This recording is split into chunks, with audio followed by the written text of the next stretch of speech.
What's up, ladies and gentlemen? As you guys know, it's always a special occasion whenever we have a guest here on the Broke Boy Sports Podcast. As most of you know, I'm Ashton G. Lewis, in case you didn't know. But we do have a special guest with us today. Less than 24 hours ago, this man that you're seeing right now became a Chicago Bear. DeMontre Tuggle, what's up, man? What's up, man? How you doing? Cannot complain too much, man. I saw a tweet come by. Some people may be familiar with this, some may not. So I'll give a breakdown. I used to cover high school sports in the Fort Bend ISD area, which is, if you're from around here, that's where like Hightower, Ridge Point, Travis, all those schools. I covered that. I want to say like 6 years ago, and I think I've gotten to the point where I got to stop like harkening back on that time in my life. It was the first journalism job I had ever had, first broadcasting job I ever had. But as soon as it stops being relevant to my work, which I think it's getting pretty close. There's De'Aaron King, I think, was the last guy that I covered that was involved with the draft. And I'm actually trying to set up an interview with him. But we got DeMontre Tuggle on here because one of your coaches from Kilgore back in the day tweeted out a photo of you with one of your teammates in the Chicago Bears locker room. And just like every player in the NFL, there is no easy path to getting inside of an NFL locker room to being part of a team. DeMontre, you are from, and this is actually my first question of the interview, man. You claim Houston or you claim Channelview? What's the deal? I claim both, honestly. Like, I mean, when I say Channelview, people are like, oh, where's that? So I just be like, it's Greater Houston area. So there we go. Make things simple, I just say Houston. That's the classic one. My infinite question is always like, does Jimmy Butler claim Houston? He's from Tomball. And so I'm always like, that's a little far. That's further than me. He can't. I don't know if he can claim that. There's people in Conroe that claim they're from Houston, and I'm just like, nah. Man. I've seen it. Yeah, nah, man. Like it's tough. It's tough. It's just like, oh, for real. You know, you go downtown. Is that what the deal is? There's a Frenchie's chicken in Conroe. Right. I don't think so. But yeah, Channelview, Texas, man. You went to Channelview High School, and you were next door to the powerhouse that is North Shore. When it was all said and done, you went to Channelview. Yeah. I was gonna say, man, and what Jalen Hurts' dad was your coach, right? The whole time. Jalen Hurts' dad was my head coach, and I played with Jalen my junior year. Okay, cool. I was wondering did y'all overlap? I didn't know how the framing and all that kind of stuff was. So I was kind of in between varsity and JV my sophomore year, but didn't really get too much playing time on varsity. So junior year, that's when it was just me and him. Okay, cool. I was gonna ask, start from the beginning, man. When did it all start? Was it were you one of those guys? Because most dudes in Texas, like you talk to athletes from Texas that play professional sports, they never just were like, oh, I only play football, I only play basketball. Right. What other sports did you play like when you were a kid, man? Like how did you eventually get on this path to playing football? You're like one of 5 siblings, right? Yeah, actually, including my step siblings, it's 6 of us total. So I got. Where are you at in the order? In the middle, I got 3 older brothers and 2 younger sisters. There you go, man. Okay, cool, man. No red hair, but you are the middle kid there. So that's interesting, man. Did your siblings play sports too? My older brother. So I grew up mainly with my older brother and my younger sister. So I mean, my step siblings come over like every other weekend. But yeah, my older brother, he pretty much started it off. He started playing everything, and really, honestly, take it before that. I mean, we kids growing up, we had a big field right next door, and we was growing up playing there, and we literally played everything: basketball, baseball, football, hide and seek, like all that. There you go, man. All the kids stuff growing up. So it started from there. Then watching my brother go to middle school and play football and do all that in high school, and that just gave me even more. Like I seen all that, and I knew I had to do it. I thought you were about to hit us with the origin story of I used to chase rabbits in a field behind like the dudes out in Florida. Honestly, we had a pit bull though. And I remember like younger and coming home from school, my brother and his friends, they kind of like let him loose on purpose to let him chase me. And I'll be running from him. That agility testing, baby. Yeah. Yes, sir. No doubt, no doubt. So you started off, of course, like most kids do, just playing, hanging out with your siblings and stuff like that, man. What was the first organized sport that you played, and was it just one, or was it multiple things? Were you one of the kids who was rocking the helmet that was bigger than their whole body, or did you play football later on in life? So I didn't start playing football till my sixth grade year. My mom, we really couldn't. She wasn't all too hype about it at Oh yeah, first. for I sure. was I playing support that. football, Yeah, yeah, and then I begged her for years, and she finally decided to let me get like 1 year of experience, and I guess in Pee Wee before actually going into the middle school system, and that's when I started, playing for our school districts and all that. cool, So cool. she let me do Pee Wee for a year, and that experience was terrible. Wait, whoa, hold on. Why? What was the Terrible. deal? We were terrible. We were praying that we had enough people to play on game day. Like we Yeah. were, and so like we were just throwing guys in position. So it was like sometimes I was a receiver playing safety, corner, running back. Like I was just all over the place. Sounds like you And got your money's worth, is what I heard. oh yeah, for sure. There Yeah, was yeah. never an issue of if I was gonna play. There we go. There we go. Yeah, Nah, I'm sure, especially out there in Channelview, is with the whole North Shore thing, man, they got it controlled all the way down to the Pee Wee level and stuff like that. yeah, So a lot of yeah. people don't realize that's like a real big deal. I know in Fort Bend, like all the kids who, when they got to like the high school level, all the guys, I was like, oh man, that'd be wild if they were on the same team. And they were all like, we were.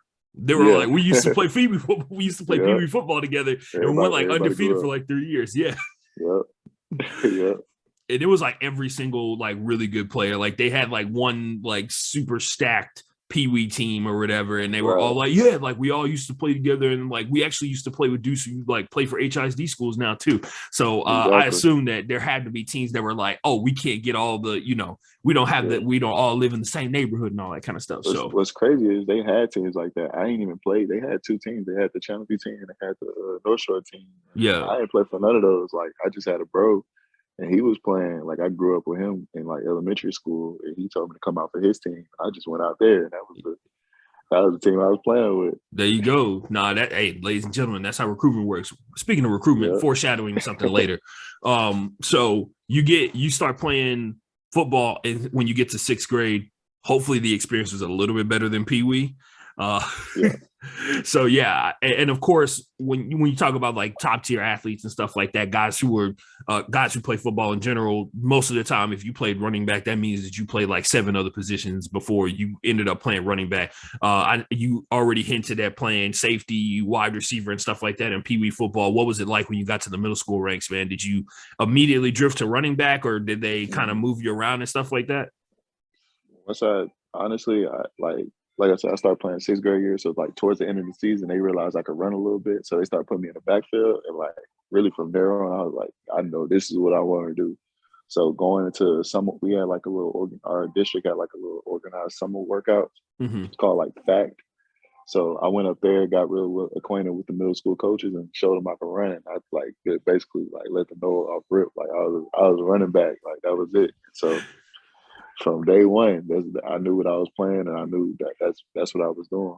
No doubt, man. And I think I can ask you this question like retroactively and kind of get you to review a little bit on like high school and middle school. What about running back? And of course, I'm going to ask the polar opposite question after this. What about running back came the most natural to you? Like before you had any formal understanding of like formation schemes and all that kind of stuff like that, run blocking, what was the most natural aspect of running back to you? Honestly, just being fast, and just outrunning everybody. Like No doubt, no doubt. I was faster than a lot of my peers growing up, so I just knew like just give me the like let me just hand me off the ball and I'm gonna take off. So No, I mean that was honestly what came natural to me. and then, of course, the polar opposite question: what was the most difficult aspect of talking about like playing running back? Because I mean, we were talking about it before we started Yeah. recording. It can be, I mean, run blocking schemes are intricate as all get out. You Right. talk about gap Exactly. running, zone blocking is nice and everything like that. Even though when zone blocking Yeah. is like you can't cut back at all, but like gap scheme Right. running is insane. Right. Yeah. So just learning all that. I mean, like when I got to high school, it was a real eye opener because all I knew was like get the ball and run. Like we just Right. had toss plays to the outside. I just didn't run. So getting to high school, my coach was like, hey, you can look for the cutback, or like, hey, you got to bounce this if you got this look, or, hey, like, just different things. Like, hey, you got to hit this hole if the line's moving like this, and just learning like blocking schemes, like who the line is working up to, different fronts and stuff like that. So just learning all that was kind of like pretty hard at first. It's For like a new sure. language.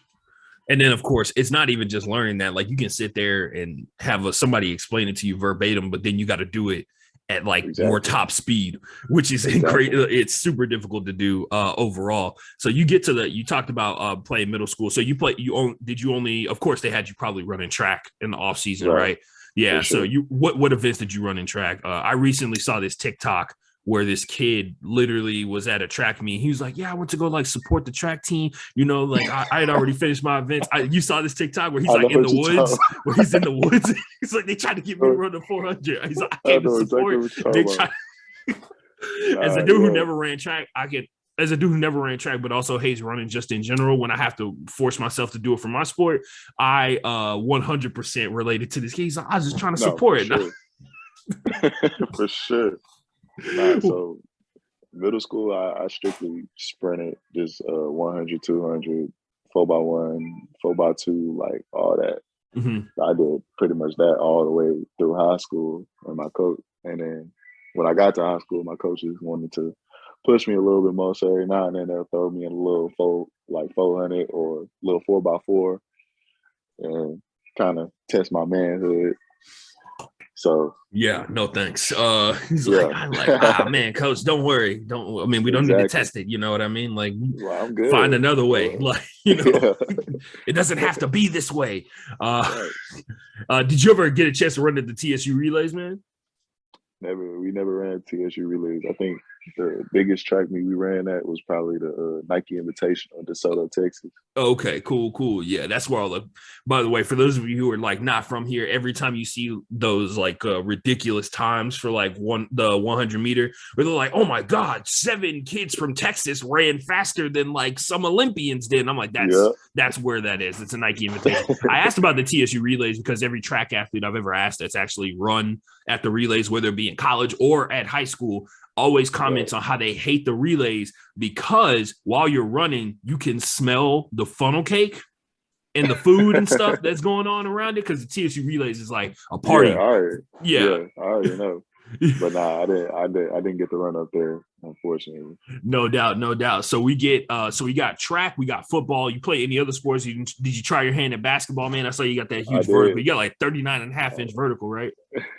Yeah, so I played basketball from 7th grade to 10th grade. Yeah. Okay, cool, man. What made you stop? Yeah. So I mean, I sat down with Coach Hurts, and Coach Hurts is a very upfront. He's not gonna sugarcoat anything. Right. So he was like, listen here, man. You 5'9". Like, you 5'9", like, what you gonna do? You gonna keep playing basketball, or you gonna come with us and power lift and get stronger for football, and then keep running track and get faster for it?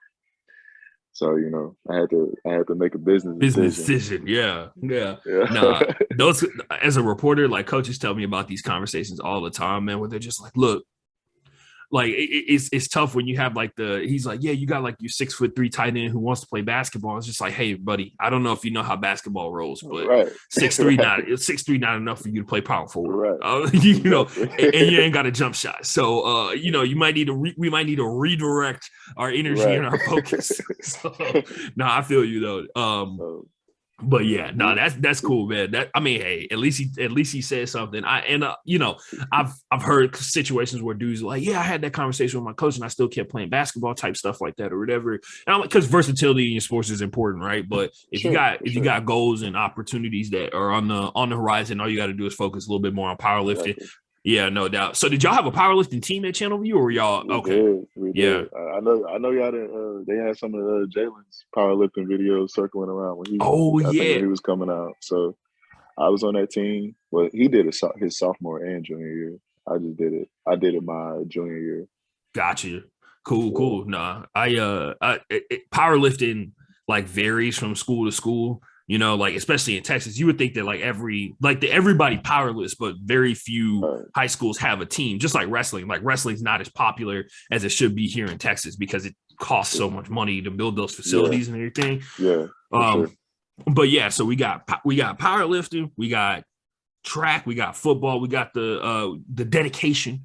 What others? So did somebody ever try and convince you to play baseball or anything like that? What coach tried to pull you away from football? Man, I was gonna go over there for a little bit. I told the coach, I was like, hey, I'm not trying to run. I mean, I'm not trying to catch. I'm not trying to hit. Just let me run the bases. And he was like, hey, he's like, you come out there. And then my track coach shut all that down. Oh. Track and baseball running the same season. Yeah, man. Yeah, and baseball takes up a lot of time, man. So so he shut that down quick. Oh man, he's like got a text message. Yeah, he probably got a text message and ran over there while you was talking to the baseball coach. Yeah, he was like, nah, no sir. So yeah, we got that going on. we cut out baseball. We cut out basketball. So you get to the high school level, man. You talked about it was a big change and a big stark difference. Tell me about your high school journey from like freshman to senior year, man. Everybody's moving at their own pace. Everybody's moving at their own development. What was it like for you going through high school from freshman to senior year? Because you were talking about you played a little bit of varsity and sophomore and all that kind of stuff. So freshman year, I mean, the development was pretty crazy, honestly, because, I mean, we weren't really that good. And then it was probably like me and like one other person I was like really, really, really good, like had the opportunity to, really do something past the high school level. So, I mean, us two, like we were, like he would push me every day to be better. Who is it? Who was it? It was a guy, his name is Tucciano Pope. He ended up going to JUCO at Bland for a little bit. Cool. Yeah, so he had transferred in my freshman year, and we were both like rotating at running back. And sometimes I'd be at fullback, and he'll be at running back. And the now almost extinct position of fullback. Yeah. Exactly. And so really from there on, and honestly, I think sophomore year was probably my biggest like jump, because I mean, I personally felt like I should have been on varsity, but we had a guy that was really, really good. Mm-hmm. But so I spent most of the year on JV, and that's where I built my confidence. Like, okay, I'm pretty nice at this, and I was having games where I was scoring like 5 touchdowns. 3 touchdowns. Like, yeah. All the signs were there, right? Stuff like that. So like, it was just like, okay, like I could really do this. Like, I'm really nice at this. And that's really what helped build my confidence. And then going into junior season, I was kind of in a running back battle with a guy, and just going back and forth. And I didn't even start going into my junior year. So I had to go earn that. And I probably didn't start till the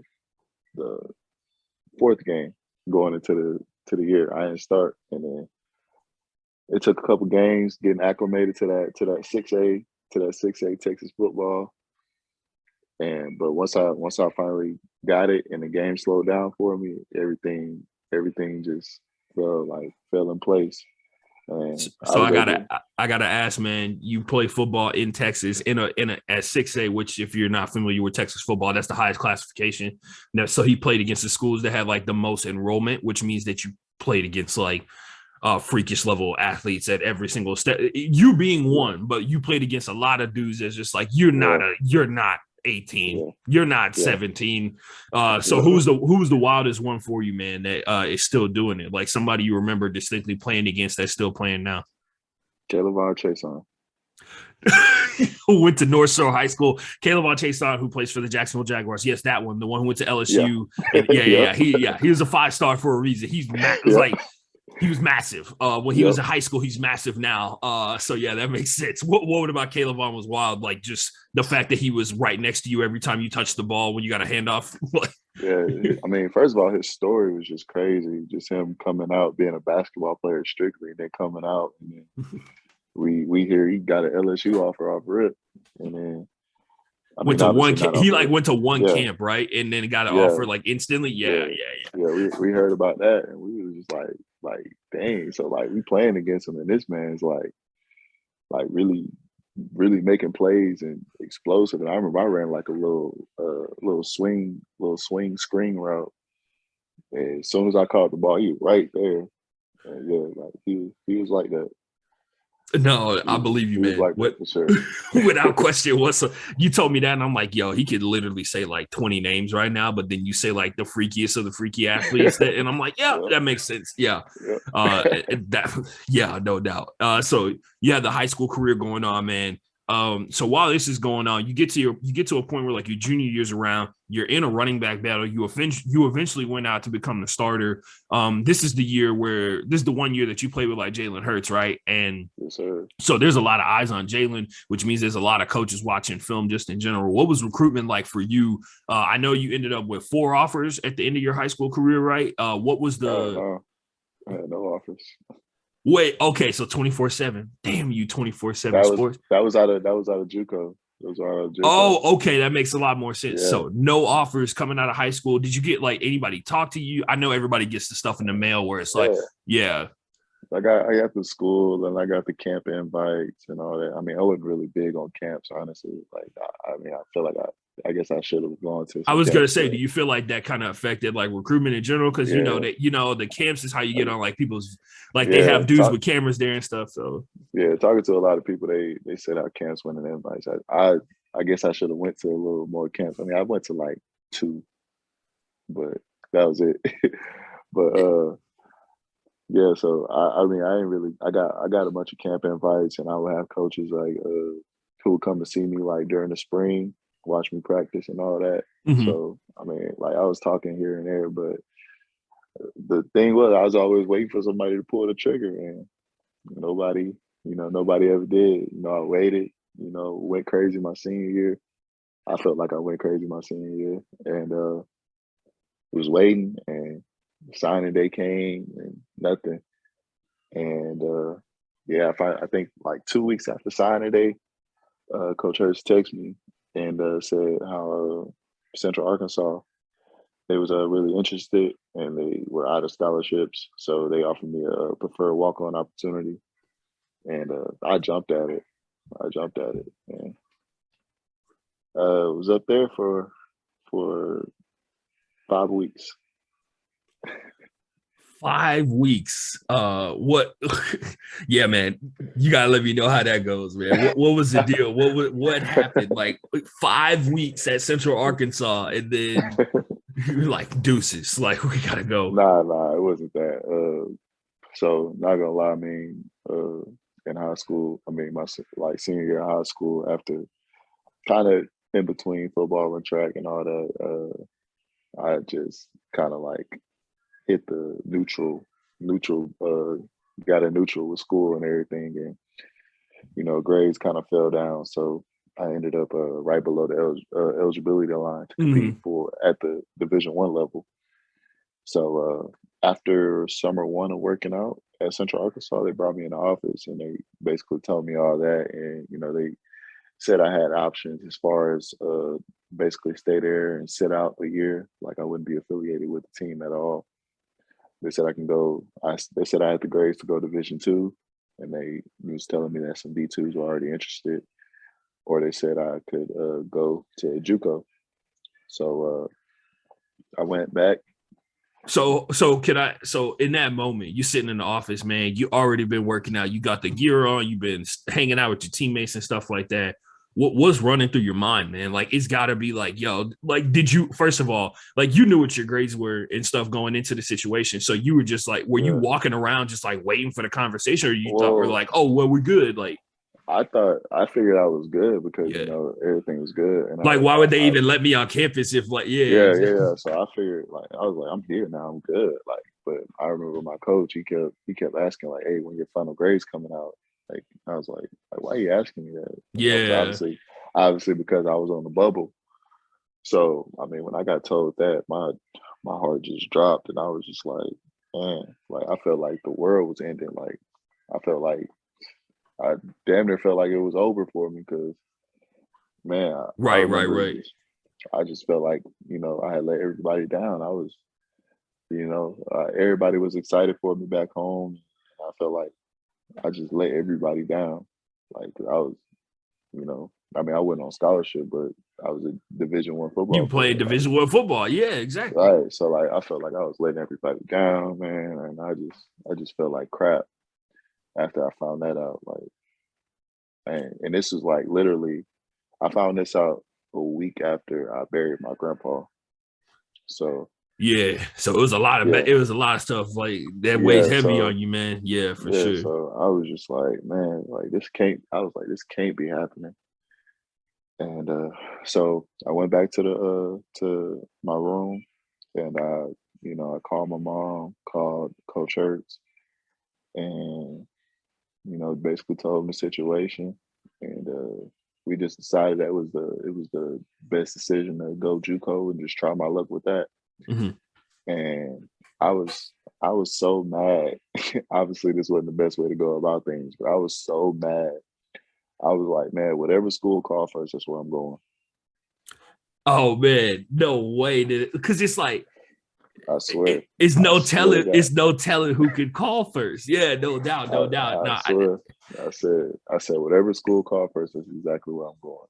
And Coach Dobler from Kilgore called me, and he was trying to tell me, he was like, "Oh, we didn't bring any backs in. We could really use you." Whoop, whoop. I'm like, "Coach, I'm coming." yeah, like you saw. He's like, congratulations, Yeah, I said, "I'm congratulations coming." to you and Kilgore College. I'm sign me up, coach.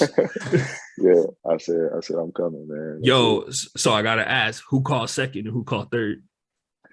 I think Tyler called me while I was on the phone with Kilgore, and Wow. I declined it, and I think Navarro had called as well. I'm not sure. I think it was like in that area, but I declined. I declined one, and I didn't answer the other one. Yeah, man. That's like one of those situations because it's like Kilgore. It's like, what is it? It's like Kilgore, Blinn, Yeah, Navarro, and Trinity Tyler all Valley. do. Yeah, they all get like really high level. They get like high end dudes like from Texas high school football. So they always have really good teams and stuff. So, Yep, but yeah, like they're all good pass to take and stuff like that. But Kilgore's a really yep, good one. I covering Fort Bend. Of course, you see your fair share of dudes that go to Kilgore and make a way and get an right. opportunity out of that because Kilgore is always gonna have eyes on it and stuff. So, Exactly, yeah. So exactly. no, that's clutch, Yeah, man. So I that's ain't, dope. yeah, I ain't know nothing about Kilgore. The only thing I knew about Kilgore was Jalen's older brother, Avrion. He went there, Yeah. and that's all I knew. There you go. No, it's a That's lot all of I dudes that heard. make an opportunity out of that. Just like you. Yeah, You joined yeah, the illustrious list of dudes that have made an opportunity out of going to Kilgore. So you go there, yes, sir. man. You get on to the all JUCO team multiple times, or did I I? got I got on I got on it once. I didn't make it my freshman year. What happened? Freshman year was kind of tough. It was just getting acclimated and everything. And I kind of struggled early on into the season, Yeah. just getting used to the speed of the game Mm-hmm. again, and just those growing pains. So I kind of struggled, and once I kind of got my stride going into the end of the season, we finished terrible. Like we was like 5-4, Mm-hmm. and so like I kind of had some momentum going into that last game, going into spring ball, and that spring ball like was huge for me. Like I was able to slow everything down. I was able to learn the offense. They was, coach, and we were short on guys, so coach was putting me everywhere. I was lining up in the slot, running some slot stuff, being in the backfield, and Yeah. just I was able to like learn the whole offense that spring and just learn, and that really slowed everything down.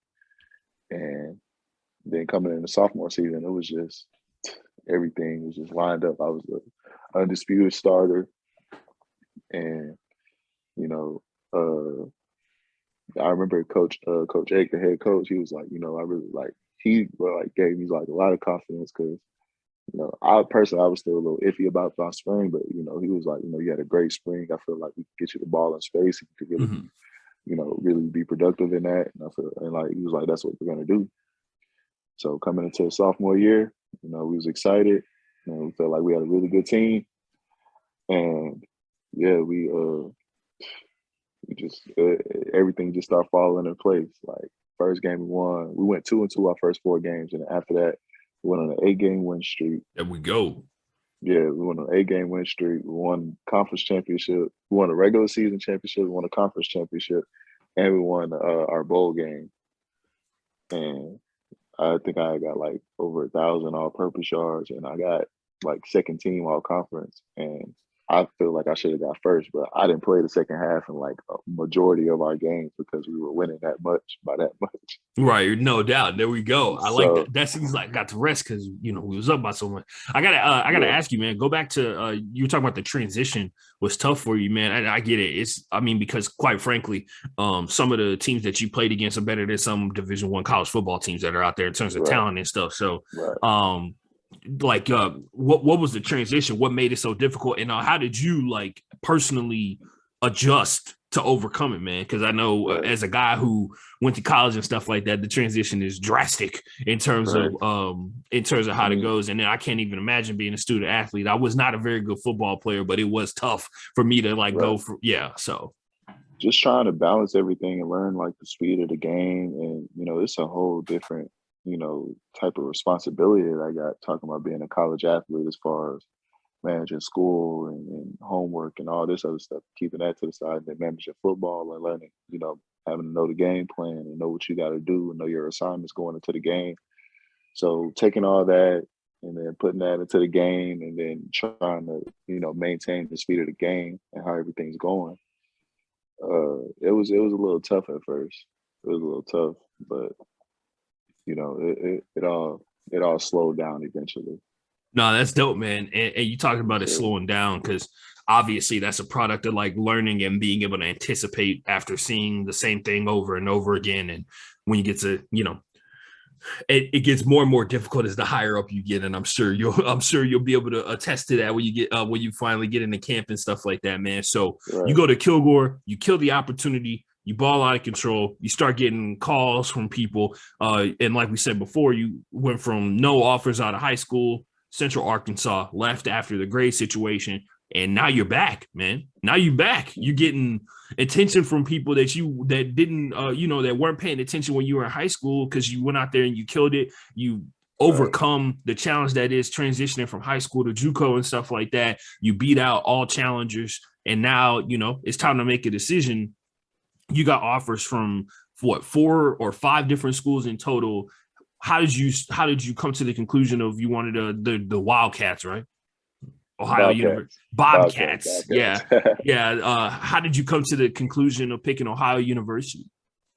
I mean, they really showed me love, and the offense that they ran. I knew I'd be able to fit in like perfectly. Like they ran like a lot of pistol inside zone type things, and I ran a lot of that in high school. Mm-hmm. So, and I was pretty successful with it. So, like, I knew I'd be able to fit in this offense and pretty much hit the ground running with how they ran things, and the coaching staff, Coach Solich, Coach Alvin. Those guys were just talking with them and seeing how their mindsets were. I loved it, and that's pretty much why I committed on the visit. Cool, cool. Oh, committed on the visit. That's clutch, man. Yeah, No doubt about that. They must have done a really good job yeah, giving you they the did. tour, man.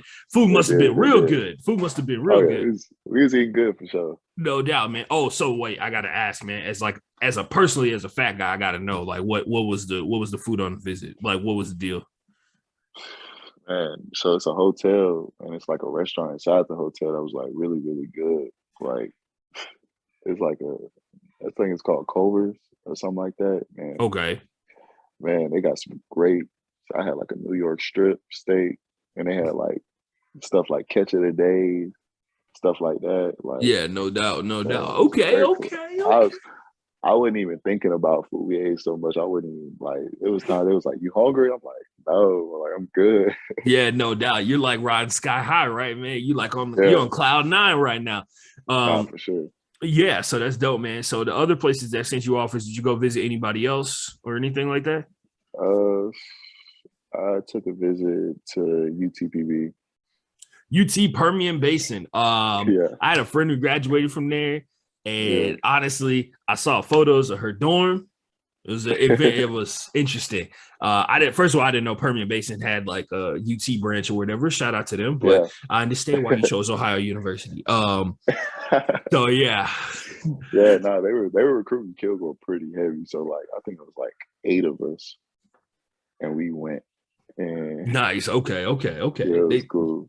Yeah, I gotta. So going back to the JUCO ranks before we move on to what happened when you got to D1 at Ohio University. Was there a guy who is currently pro, like playing college, that you played against that was just like, yo, what the hell? Me and my dog John, we on the Bears together. Oh dang, man. Okay, Yeah, nice. he played safety. We went to Kansas State, then transferred to Charlotte, and then we both got a mini camp invite, so like a tryout type thing, and we both got signed same time. That's crazy, man. It went two different ways and right back together. There we go. Two different ways. He's like, yeah, like I said before, he's like, hey man, I'll see you in a couple of years. All right. For sure. Like, yeah. That's clutch, man. Teammates in Kilgore, teammates in the NFL. That's wild.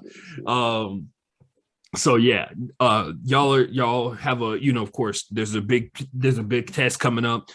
Just in general, getting onto the roster, trying to make it happen. Especially for you at the position of running back. The Bears already got a guy, right? You never know. They got David Montgomery, who's looked very, very impressive. And once again, you're back in another running back battle. So very familiar. We get to Ohio University. You average crazy yards per carry when you're there. In your 3 years, what is it? In your 3 years there, your average was 6.3. At one point, you averaged over 7 yards per touch. What it seemed like, we talked about at the high school level, catching up to the speed of everything like that. It seemed like you caught on to the speed at Ohio University real fast. What happened? Yeah, it was Kilgore pretty much prepped me for all that. So like once I got out there, it was like everything was like normal. I was like picking up where I left off at Kilgore, honestly. So it wasn't really like a huge jump. I would say the biggest thing probably was just the physicality of the game. It was probably just a little bit more intense than the JUCO level. So, but other than that, it was the same as far as speed and learning everything. Like the coaches really did a good job of spending time, and I made sure to ask questions as far as learning the offense every chance I got. So, I was able to pick all that up, and once I got on the field, it was over with from that. No doubt, man. And I got to ask a question here. I was doing some research, and they listed your offense as a dual QB system. Is that correct? We had a dual QB. We pretty much had 2 QBs from 2020 and this past year, 2021. So what was the deal with that? Were they had 2 different packages for each one of them, or they both ran the same plays and they just had their own little flavor and splash of playmaking on it? It was kind of like a battle with we had packages. So like 2020 for sure it was a battle. Like it was a battle. Yeah. And then 2021 it was kind of like we were leaning more towards Curtis, but then Armani would come in. We had packages with Armani, and obviously Armani had his moments, and like I don't know, like, so beginning of 2021, we started off with Curtis, and then, Armani would get in and have his plays, and then just got to a point where now we're putting in package where both of them are in at the same time, or we're rotating them. So, but I mean, it was pretty good. Our offense was able to adjust to that. And, it got to a point where we wasn't even missing a beat anymore, like whoever was on the center. Okay. So, I mean, both of them had they bright spots. And Armani's in the league too now, right? Yep.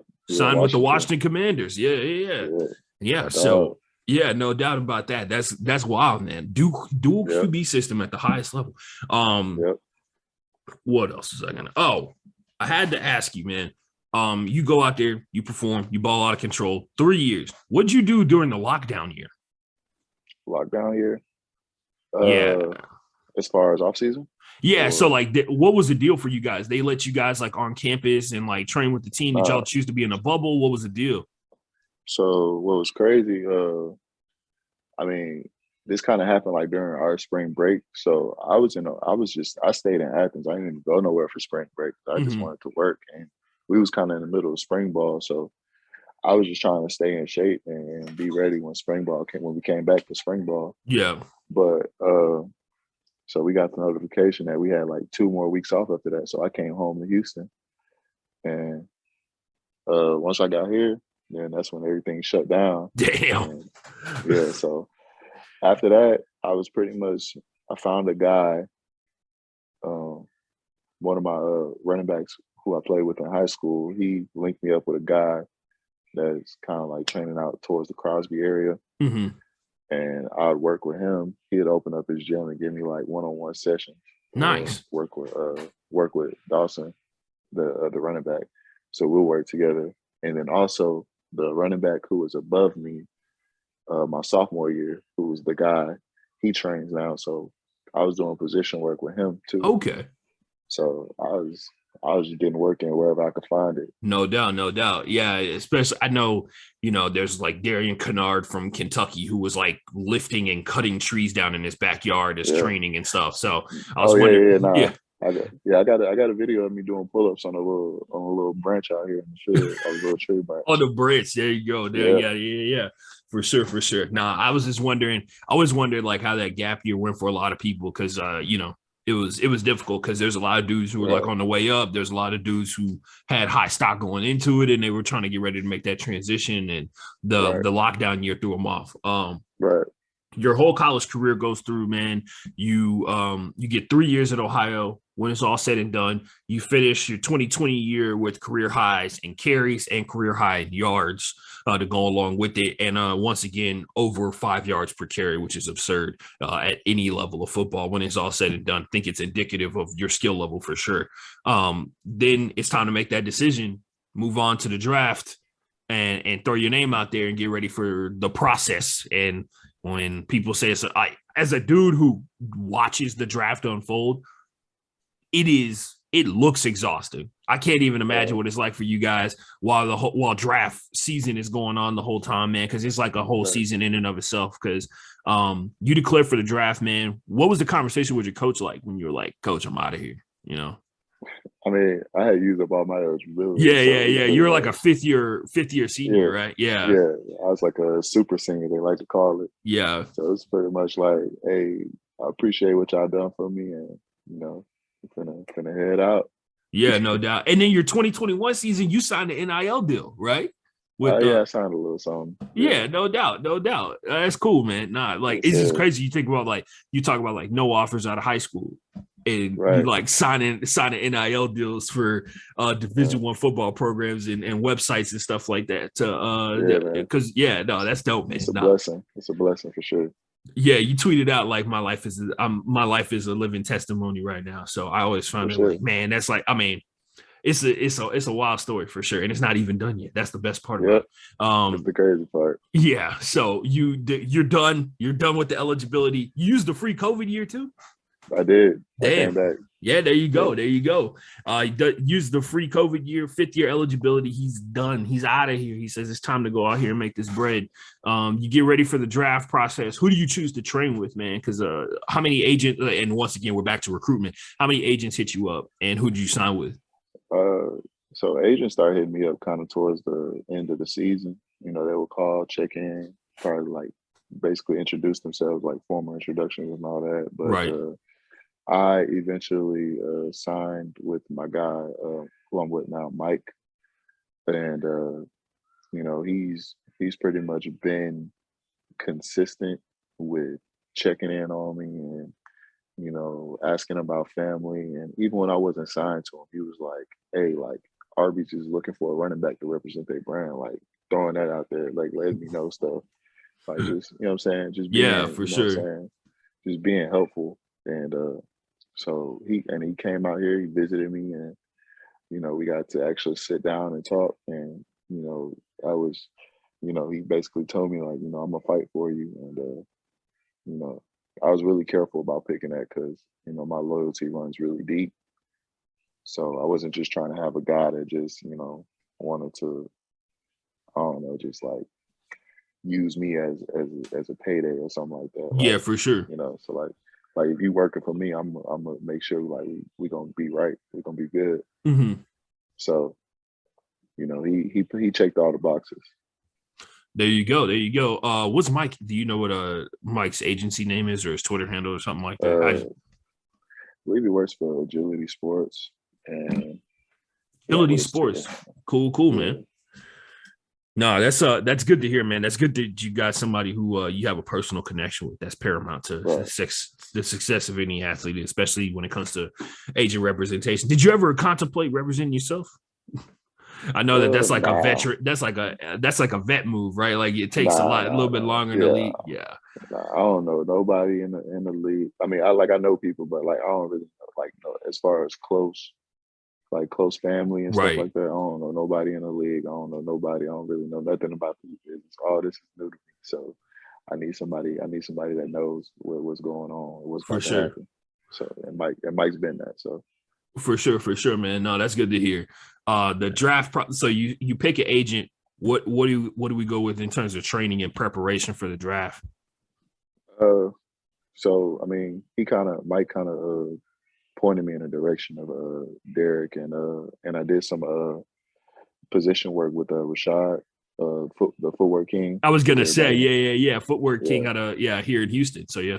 Yep. So he pointed me in a direction, so I went with them, met with those guys, and I mean, I knew Blaylock because he actually my running back coach from pretty much from freshman year all the way through senior year. Right. He was like, I go to him about everything because DJ McNorton, he kind of pointed me in his direction too. So when Mike pointed me in his direction, I was like, okay, yeah, this is definitely a sign that this is who I need to be working with. So like I knew we was already locked in with that. I met with Rashad. He told me about everything, and it was man. His intensity in those videos be wild as hell, man. I'm assuming he's like that at all times. He's not just doing that for the camera. He definitely doing that. He's like that for sure. Every day, normal conversations. I believe you. Normal conversations, just like man. Him and 300 Fitness, the dude that's up in Dallas that works for like Ezekiel Elliott. They love the gibberish, bro. They love the that always trips me out, but it makes perfect sense. It's like Boomhauer from King of the Hill. It makes perfect sense while it's going on. Yeah. So we got the trainer. In terms of diet stuff, man, did you have to change a bunch to kind of get yourself into the mold that a running back is in? Did you have like a lot of changes? I started eating a little bit more than I did. Like, that's the kind of changes I support. I like that. Yeah, like, I need to get on your program, eating more. So it was a point where I was working out 2 or 3 times a day. So like, I mean, Mike and Rashad linked me up with a nutritionist eating. And she was pretty much on my tail about eating as much as I'm working out for sure. Replace everything. So I was on a meal plan. I was eating like 4 to 5 times a day, and then I started taking supplements, which I never did before. So I was taking supplements, and there you go, kids. Eat your vegetables, and you too can be swole like DeMontre. So I got the supplements, protein shakes, and stuff like that just to get right. Cool, man. I gotta ask. We talk about setting up a brand and everything like that. How long until you get the Tuggle tutties down for the shirts and everything? It's coming soon. Hey, it's definitely coming soon. We got a lot to work on before that, but we gotta make this roster first. But yeah, no doubt. Coming. Let me know. I'm putting some money down on it. No matter what happens, I'm down for it. Other things go. So we go through the process. You get to your pro day, man. Pro day, you put out numbers that are impressive, especially for a guy that played like at Ohio University, right? Like you put out numbers that are comparable to what what an NFL running back is capable of. Like you put out the numbers that people want to see and believe are effective at the next level. The draft rolls around. So my bad. You play for the Bears now. You said that there were 7 to 8 teams that came and talked to you at your pro day. Was one of those the Chicago Bears? I don't believe so. No, I don't think they were there. These stories never cease to amaze me of how it's always the people who are in the shadows. There's never been a time where it's like, oh yeah, like they talked to me as soon as I declared for the draft and throughout the entire process, and they were the people that selected me. They're like, oh yeah, like legitimately haven't talked. Like every time you talk to like even first round picks, they're like, oh, I haven't talked to them for like 4 months. And yeah, and I was like, I can't, like, I don't get what the point of that is, but it's almost universally consistent. The team that you end up with never talked to you. It's wild. So like at no point during the process did you ever talk to the Chicago Bears? I mean, no, not really. That's wild to me, man. That's like hiring somebody for a job and being like, oh yeah, we don't need to interview them. You know what I mean? Just sign them up kind of deal. So pro day rolls around. You talk to like 7 to 8 different teams at your pro day. They all tell you did a really good job, which is accurate based off the numbers that I saw. And I'm not even, I'm not a football savvy guy. 39.5-inch vertical usually means you're doing something right. So you get to the draft. Did you have any expectation to be drafted? I mean, you read articles here and there. Some people say, 7th round. Some people say undrafted free agent. Some people, it's just all over the place, honestly. So right. I didn't, I wasn't really, obviously I wanted to be drafted.